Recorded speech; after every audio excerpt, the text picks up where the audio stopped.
Let's now cross over to Kahawa Wendani, where my colleague Gladys Mungai is on standby to update us on the current situation there. Gladys?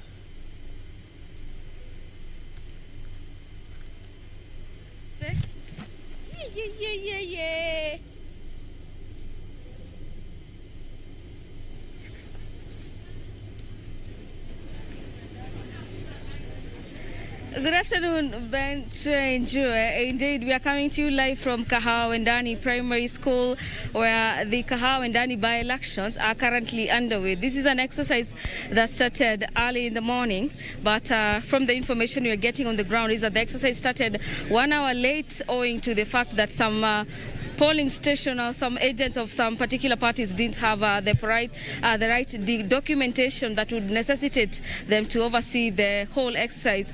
And 5 or 6 hours down the line since the by-election started, as you can see behind me, and the turnout is relatively low. If my cameraman can just pan around, that owes to the fact that it's a situation that has been witnessed before, where we have Kenyans not coming out really in large numbers in by-elections as opposed to general elections. We've had various aspirants and candidates of various Jubilee Party as well as Maendeleo Chap candidate casting their votes within the polling stations around. We've moved around to 3 or 4 polling stations around, and what we've witnessed is that the turnout is not really something to report home about.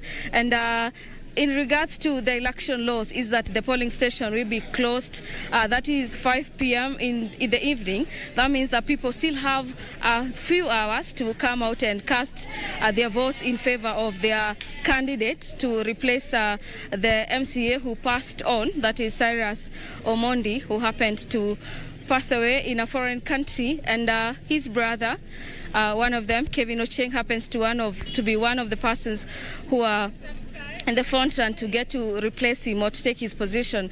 And also to understand measures to do with COVID-19 have been keenly being observed here in the Kahawa Wendani polling station and other polling stations that we've been to. The moment one enters that gate, this is what happens, that you get sanitized and your temperatures taken. And also the measures, when one is casting their vote, they are measuring or they are ensuring that there's 1 meter distance before one casts their vote to the next voter. And it's been a relatively peaceful by-election so far.